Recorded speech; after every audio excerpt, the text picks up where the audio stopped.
There is a specific kind of silence that surrounds you when you realize you have become background noise. It is not the silence of peace, nor is it the silence of solitude. It is the silence of irrelevance. Most people spend the first 2 decades of their lives believing they are the protagonist of a grand, unfolding epic. They are told by parents, by teachers, and by the media they consume that they are destined for something distinct, that their voice matters, and that the world is waiting for their contribution. We are raised on a diet of exceptionalism, fed the idea that average is a failure state rather than a statistical probability. But nobody warns you about the slow, eroding process of becoming invisible. Nobody tells you that for the vast majority of human beings.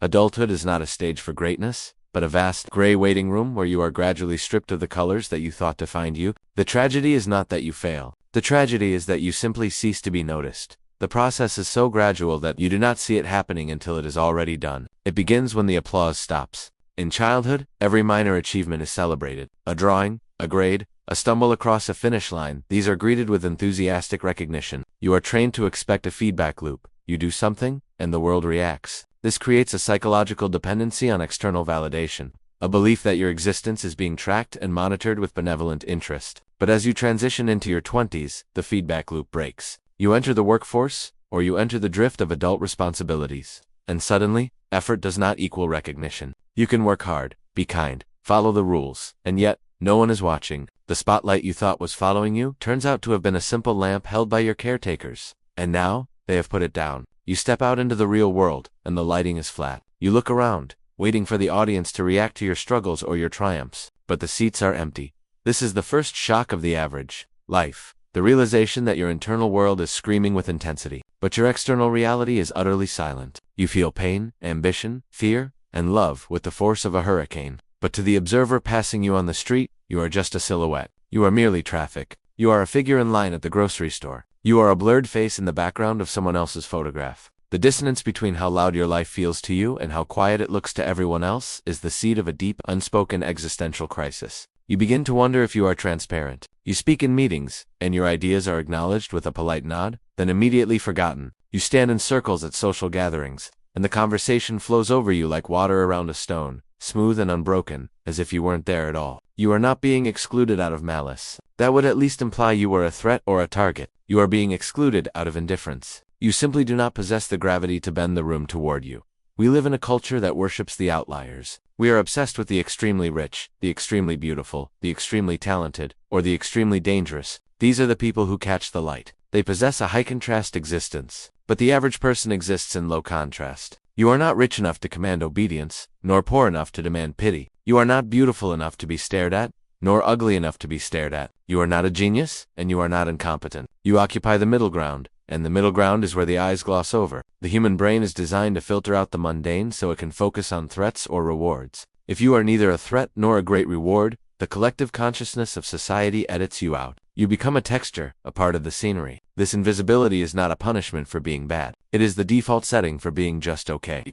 Consider the architecture of modern cities. They are built for millions, yet designed to isolate the individual. You can walk through a crowded metropolis, surrounded by thousands of human beings, and not make eye contact with a single one. Everyone is encased in their own private bubble of concerns, looking through you to see the traffic light or the shop window. In this environment, the average person becomes a ghost. You physically occupy space, but you socially occupy nothing. You can go days without a meaningful interaction, days where the only words you speak are transactional. Coffee, black, keep the change, excuse me. These are not conversations. They are commands to the machine of society, and you are just another cog turning against another cog. The loss of community and the rise of hyper-individualism has accelerated this erasure. In the past you might have been average, but you were known by your village. You had a place. Now, you are a stranger in your own building. You are a nameless face in the elevator, avoiding the gaze of your neighbor. Both of you terrified of the awkwardness of acknowledgement. This invisibility bleeds into your identity. When no one reflects your image back to you, you begin to lose the borders of who you are. We construct our identities largely through social interaction.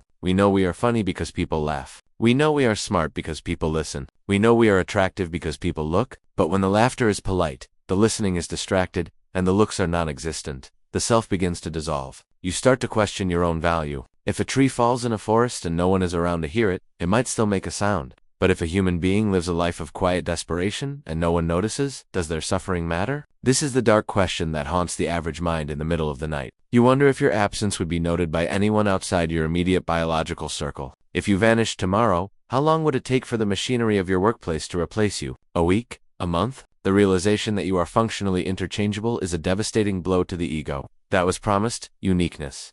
The corporate world weaponizes this interchangeability. It relies on the invisible average. It needs millions of people who are competent enough to keep the lights on, but not ambitious enough to burn the building down. It needs people who will show up, do the work, and go home without demanding glory. The system is designed to keep you in this state of mild, manageable invisibility. You are given a title that sounds important but means nothing. You are given performance reviews that praise your reliability, a code word for your predictability. You are essential to the operation, yet you are fundamentally unvalued as an individual. You are a resource. Resources do not have legacies. They are consumed and replaced. The average worker spends 40 years building a pyramid for someone else, only to be retired with a handshake and a plaque. And within a year, their name is never spoken in those halls again. The speed with which a lifetime of labor is forgotten is breathless. But the invisibility is not just professional, it is deeply personal. It seeps into romance and friendship. In the dating market, the average person faces a brutal reality. We are presented with an infinite catalog of potential partners through screens, creating an illusion of abundance. But this abundance creates a hypercritical filter. To be noticed in the digital age, you must be a hook. You must be an image that stops the scroll. The average person with average looks, average hobbies, and an average job does not stop the scroll. They are swiped away in a fraction of a second. The depth of your character, your loyalty, your kindness, your capacity for deep love, these things are invisible in the first 3 seconds, and 3 seconds is all you get. So, you find yourself shouting into the void,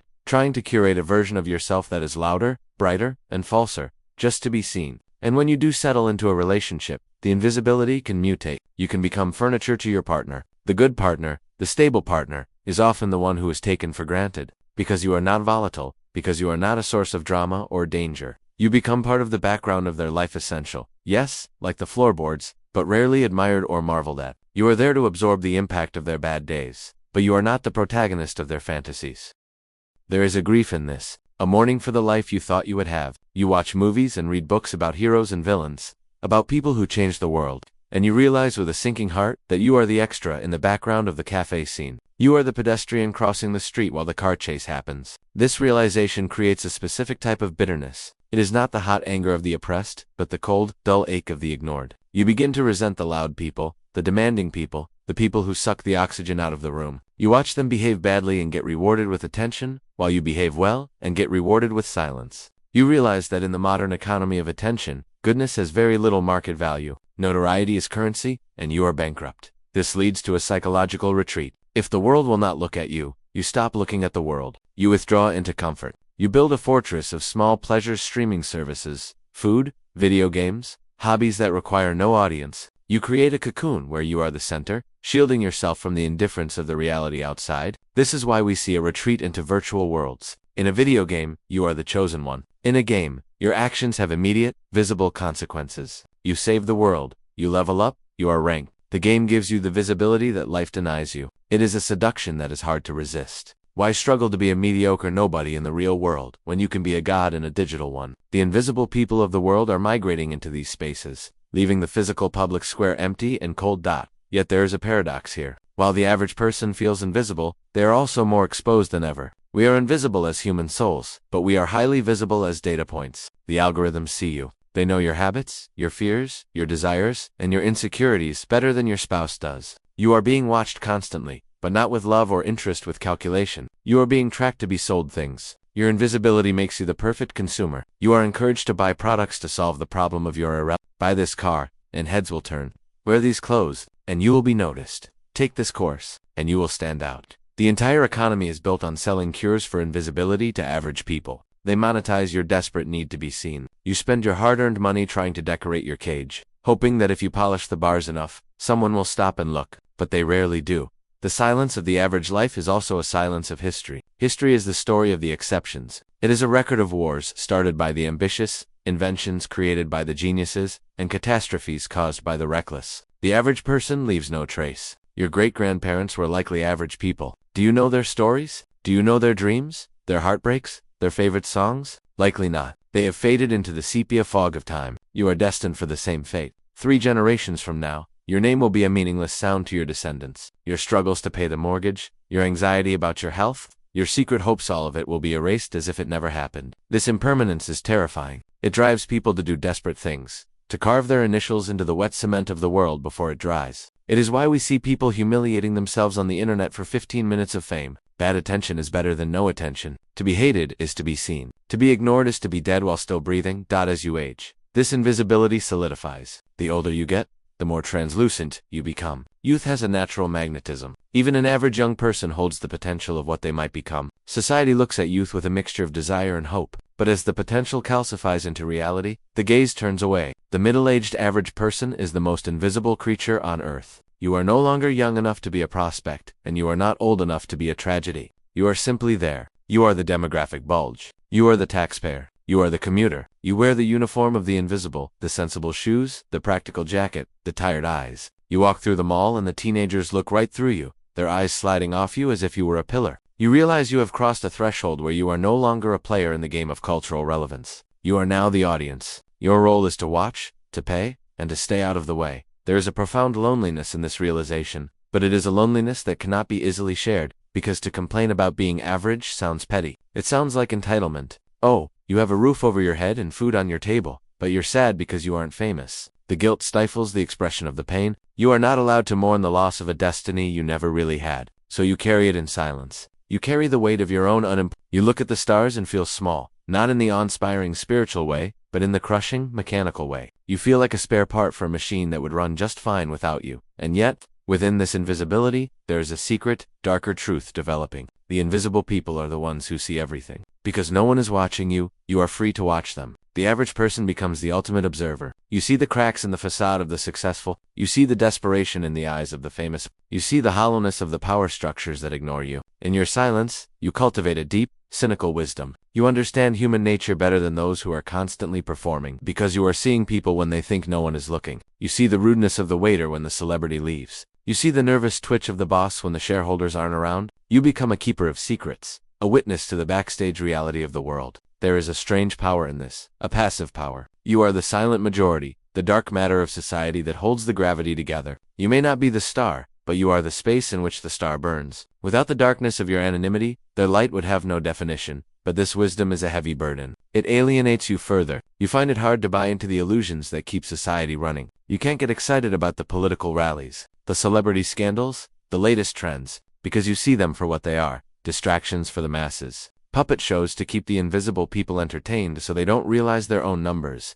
You realize that if the average people ever woke up to their own invisibility and decided to stop participating, the entire world would grind to a halt in an hour. The power you hold is immense, but it is collective, not individual. And because you are isolated in your individual invisibility, you cannot harness it. You are a sleeping giant that has been convinced it is a gnat. The psychological toll of this requires a defense mechanism. Many average people develop a mask of stoicism. You learn to expect nothing. You lower your horizons until they are within arm's reach. You tell yourself that a good cup of coffee is enough, that a quiet weekend is a victory. You practice the art of shrinking. You make yourself smaller to fit into the small space the world has allotted you. You stop raising your hand. You stop voicing your dissenting opinion. You learn the safety of the herd. To stand out is to risk the pain of rejection, so you embrace the camouflage of the average. You buy the same clothes as your peers, drive the same cars, watch the same shows. This mimicry is a survival tactic. If you look like everyone else, you cannot be targeted, but the price of this safety is your soul. You slowly forget what you actually like, what you actually believe. Because you have spent so much time mirroring the average, you become a copy of a copy of a copy. Sometimes, late at night, the mask slips. You look in the bathroom mirror under the harsh fluorescent light, and you search for the spark that used to be there. You look into your own pupils and try to find the person who wanted to be an astronaut, or a poet, or a revolutionary. And you see a tired face looking back. A face that is softening, blurring, aging. You see the lines of compromise etched into your skin. The unspoken rules of life have done their work on you. They have sanded down your edges. They have domesticated you. You are safe. You are fed. You are invisible. This is the great unspoken contract of modern civilization. Trade your individuality for security. Trade your visibility for stability. It is a transaction most of us make without reading the fine print. And by the time we realize the cost, the slow suffocation of the spirit, it is too late to cancel the deal. The concrete has set around your feet. You have a mortgage, a reputation for reliability, a routine. To break out now would be madness. It would be a midlife crisis. It would be acting out, so you swallow the scream. You wash your face, turn off the light, and go to bed, preparing to wake up and be invisible again tomorrow. But the most dangerous part of this invisibility is not what it does to you, but what it makes you capable of. When people feel unseen, they stop feeling responsible. If no one is watching, do the rules still apply? The invisibility of the average person is a breeding ground for a quiet, simmering nihilism. If my actions don't matter, why should I care about the future? Why should I sacrifice for a society that doesn't know my name? This detachment creates a hollow society, a civilization of ghosts who are going through the motions, but have checked out emotionally. We walk past suffering because we feel too small to impact it. We ignore injustice because we believe we have no voice to stop it. We become complicit in the decay of the world because we have accepted our own irrelevance. The danger of the average man is his indifference. He has been taught that he is powerless, and so he behaves as if he is. He watches the news like a disaster movie, disconnected and passive. This is the ultimate triumph of the system, to make the majority of the population feel like spectators in their own reality. You are not on the field. You are in the nosebleed seats, and from that distance, everything looks small. The pain of others looks small. The corruption of leaders looks small. The destruction of the planet looks inevitable. You shrug, you sigh, you turn the page. The invisible man is the ultimate bystander. And yet, the desire to be seen never truly dies. It mutates. It becomes twisted. If you cannot be seen for your light, you might eventually be tempted to be seen for your darkness. This is the shadow side of the average. The quiet neighbor who snaps. The loyal employee who embezzles. The invisible child who brings a weapon to school. These are the explosions that happen when the pressure of invisibility becomes too great for the human vessel to contain. They are horrifying attempts to force the world to look, to force the world to acknowledge existence. I am here, the violence says. You have to look at me now. These are extreme cases, yes, but the impulse exists in microdoses in everyone who has been overlooked. The petty act of sabotage, the passive-aggressive comment, the malicious gossip, these are small flares sent up from the darkness of irrelevance, desperate signals proving that you can still affect the world, even if only to hurt it. Most people, however, do not explode. They implode. They turn the negation inward. They begin to agree with the world's assessment of them. They internalize their own mediocrity. They stop trying to learn new things because what's the point? They stop taking care of their bodies because who is looking? They let their dreams wither and die, and they bury them in the backyard of their minds without a funeral. This inner death is the true cost of becoming invisible. You become a graveyard of your own potential. You walk around carrying the corpses of the person you could have been. And the heaviest thing to carry is not failure, but the lack of an attempt. The knowledge that you surrendered to the gray without a fight. Realization hits you that there is no later. You spent your youth preparing for a life that would start later. You spent your 20s working for a success that would come later. Now, in the midst of the average life, you realize that this is it. This Tuesday afternoon with the gray sky and the humming refrigerator and the pile of unpaid bills, this is the life. There is no curtain that is about to rise. The show has been running for years, and you have been mumbling your lines in the wings. The panic of this truth can be suffocating. Is this all there is? Is this the sum total of my consciousness? To be a biological machine that processes food and data until it breaks down? This is the abyss that opens up beneath the feet of the average person. It is a spiritual vertigo. And because we live in a secular, materialistic society, we have few tools to deal with it. We don't have the language of the soul anymore. We have the language of productivity and entertainment. Neither of these can answer the question, does my invisible life have meaning? So we numb the question. We drink, we scroll, we shop, we medicate, we do anything to drown out the silence of our own irrelevance. We are a generation of people who are terrified of being alone with our own thoughts, because our thoughts inevitably lead us to the realization of how small we are. This sets the stage for a life lived in the shallows. We stay on the surface of things because the depths are too dark. We have surface-level conversations, surface-level relationships, surface-level opinions. Depth requires vulnerability, and vulnerability requires a belief that you are worth being known. If you believe you are invisible, you hide your true self deeper and deeper, until even you can't find it. You become a stranger to yourself. You wake up one day and realize you don't know what you want, only what you are supposed to want. You don't know what you feel, only what is appropriate to feel. You have been colonized by the average dot. The unspoken rule here is simple and brutal. If you do not fight to define yourself, the world will define you, and the world's definition of you will be generic. It will file you away under adult, male, female, average income, average intelligence. It will put you in a box and tape it shut, and you will live in that box. You will decorate that box. You will die in that box. Unless you understand the mechanics of the trap, unless you realize that invisibility is not a metaphysical state, but a social construct, unless you see that the silence is not empty, but full of things you have been trained to ignore. But breaking the silence requires a kind of courage that is rarely taught. It requires the courage to be weird, to be difficult, to be wrong, to be uncool, to be rejected, because the only way to escape the invisibility of the average is to step out of the line. And the moment you step out of the line, the spotlight does not turn on to cheer you. The spotlight turns on to interrogate you. Who do you think you are? The collective voice asks, get back in formation. The pressure to conform is the gravity that keeps the average person pinned to the ground. It takes escape velocity to break free, and escape velocity burns fuel. It burns relationships. It burns comfort. It burns the easy, sleepwalking certainty of the daily routine. Most people look at the cost of that fuel, look at the coldness of the space above, and decide to stay on the ground. They choose the warm, suffocating invisibility over the cold, terrifying exposure of freedom. And so, the average person remains. They become the bedrock of the status quo. They are the ones who keep the world turning, yet they feel none of the motion. They are the static and the signal. They are the background radiation of humanity everywhere, yet nowhere. This background radiation does not merely surround you. It penetrates you. Over years of exposure to your own irrelevance, the very structure of your personality begins to mutate. You develop the psychology of the good citizen, which is often a euphemism for the docile human. You learn to equate safety with silence. In social situations, you become an expert in the art of the nod, the polite smile, the generic question that keeps the focus on the other person. You become a mirror, reflecting the egos of those around you while your own surface remains dark and silvered. You learn that people love a good listener not because they value your listening, but because they value their own voice. You provide the empty space for them to fill, and in doing so, you validate their main character syndrome while entrenching your own supporting role. You become the canvas upon which other people paint their lives, remaining blank so their colors appear more vivid.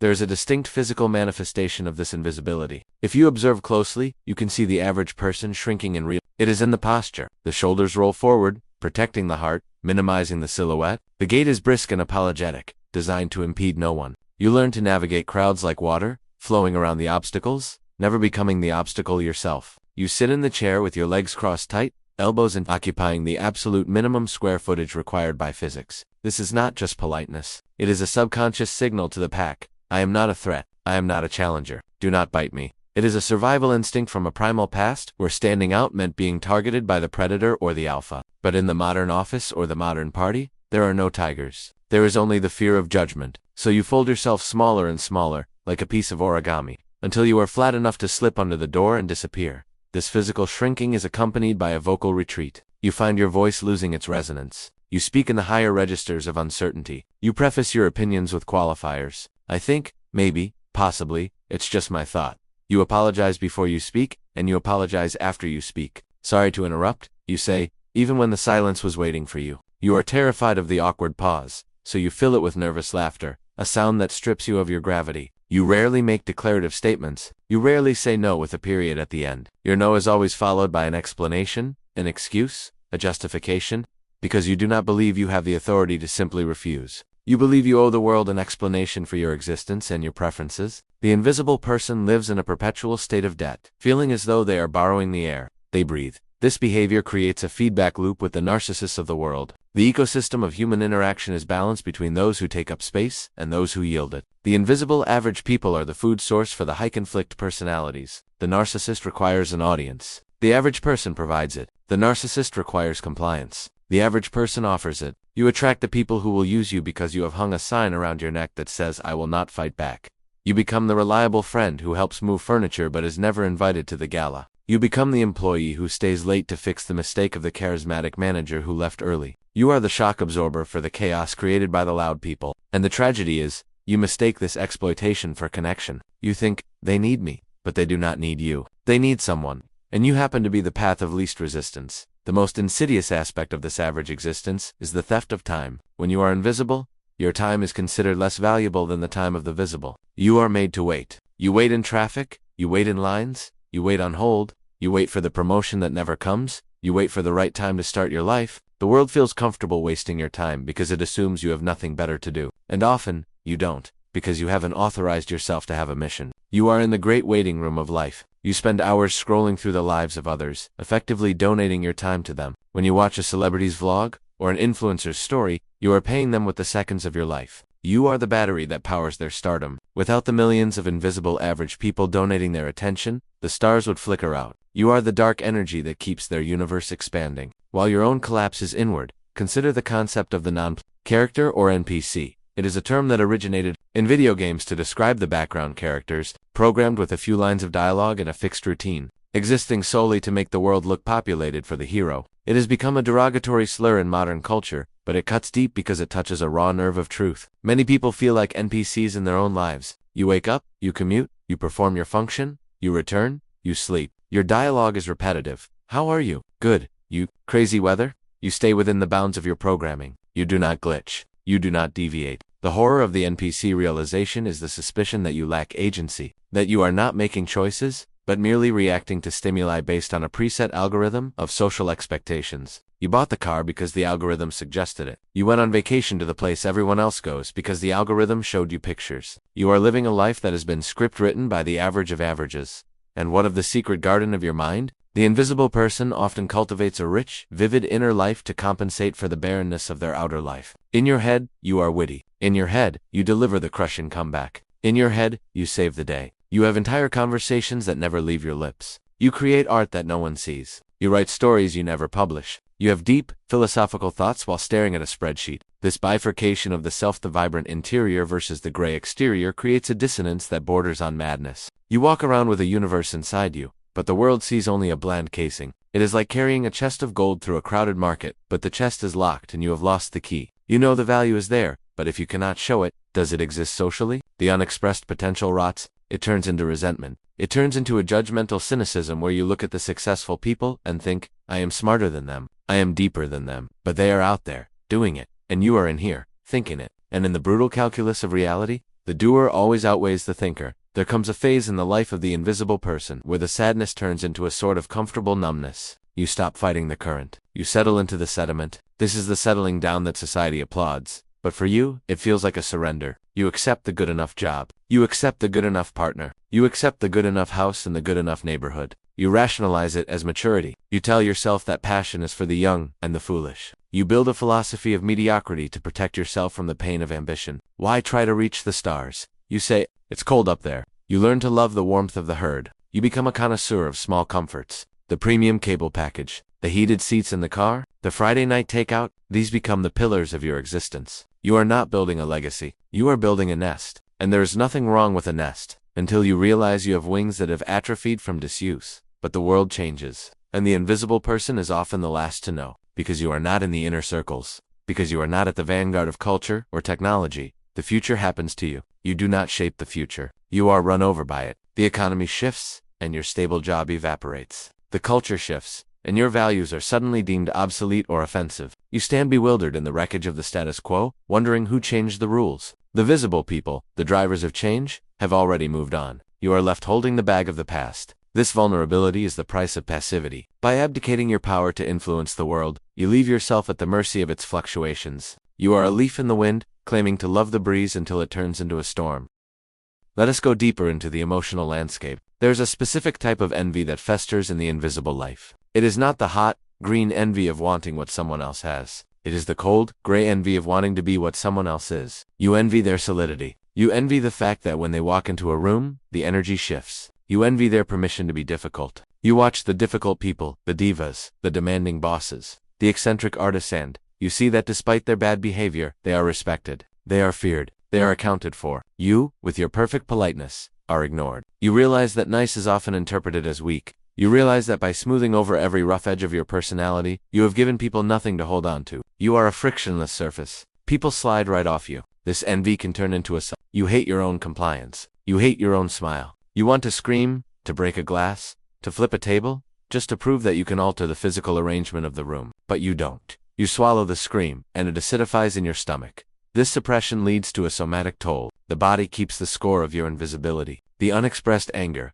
the swallowed words, the stifled tears, they do not vanish. They manifest as tension, as migraines, as chronic fatigue, as a vague, heavy malaise that no doctor can diagnose. Your body is exhausted from the effort of holding back the floodgates of your true self. It takes an immense amount of energy to repress your nature for 40 years. You are tired not because you have done so much, but because you have held so much in. You are carrying the weight of the unlived life, and it is the heaviest burden on earth. And yet, evolution does not care about yourself. From a purely biological standpoint, being an invisible, average person is a massive success. You have survived. You have likely reproduced. You have avoided the fatal risks that kill the bold. The tall poppy gets cut down. The grass survives. Your ancestors were likely the ones who ran from the lion, not the ones who tried to fight it. You are the descendant of the cautious. Your invisibility is an ancient, hardwired adaptation. Your brain rewards you with safety chemicals when you blend in. The anxiety you feel when you stand out is not a disorder. It is a mechanism designed to keep you alive in a tribe where exile meant death.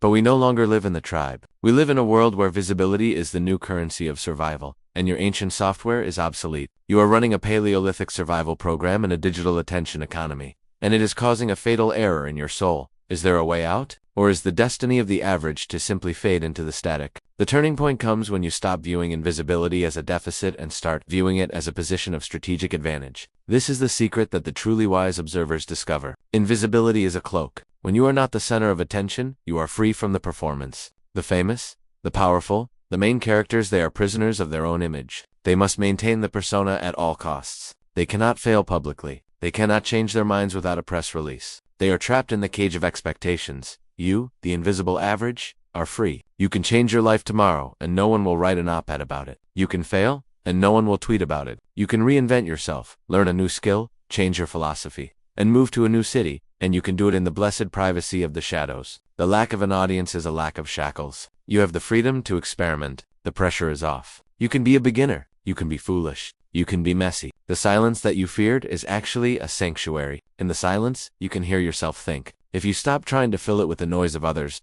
Furthermore, there is a profound dignity in the average life if it is chosen consciously rather than accepted passively. The world runs on the backs of the average. The garbage is collected, the roads are paved, the sick are nursed, the food is grown, and the lights are kept on by millions of invisible hands. There is a sacredness to this maintenance. It is the liturgy of the everyday. To be the person who holds the fabric of civilization together is a noble calling, far more essential than the person who entertains it. When you realize this, you stop apologizing for your existence. You realize that you are the earth, and they are merely the flowers. Flowers are pretty, but they die quickly. The earth remains. The problem has never been that you are average. The problem is that you were deluded into thinking average was insufficient. You were sold a lie that only the extraordinary life is worth living. This lie is a marketing tactic designed to make you feel inadequate so you will buy things to fill the void. Be special, be unique, be a disruptor. These are slogans to sell sneakers and software. The truth is, an ordinary life filled with small acts of kindness, steady work, and genuine connection is a masterful achievement in a chaotic universe. To maintain a home, to raise a child who is not a sociopath, to keep a friendship for 20 years, to tend a garden, to read a book in peace, these are not failures. These are victories against the entropy of existence. When you strip away the need for external validation, the invisibility stops feeling like a prison and starts feeling like a fortress. You stop looking at the world through the lens of how do they see me, and start looking through the lens of how do I see them. You recover your You become the watcher, the judge, you realize that your eyes are the cameras, and your memory is the film. You do not need to be in the picture to enjoy the view. In fact, being out of the picture allows you to see the whole landscape. This shift in perspective is the only cure for the malaise of the average. It is the move from I am ignored to I am independent. It is the realization that you do not need 10,000 strangers to know your name to make your life real. You need 3 people to know your heart. The dilution of connection in the modern world has confused width with depth. We want wide reach, likes, followers, views, but the human soul feeds on depth. One deep conversation is worth 1,000,000 views. One moment of true understanding is worth a lifetime of applause. The invisible life is the life that has the time and the space for depth. If you are brave enough to dive, but many will not dive. Many will stay on the surface, skimming along, feeling the friction of their own irrelevance until the end. And what happens at the end? The final tragedy of the invisible average is the deathbed realization of the unlived life. The realization that you spent 80 years waiting for permission to be yourself. You realize that the they you were so afraid of, the they who would judge you, the they who would laugh, they never cared. They were busy thinking about themselves. You restricted your entire existence based on the imagined opinions of people who didn't even know you were there. You stayed in the box because you thought the lid was locked, but the lid was never locked. You could have stood up at any time. This is the terrifying grace of the truth. No one is watching. It is terrifying because it means you are alone. It is graceful because it means you are free.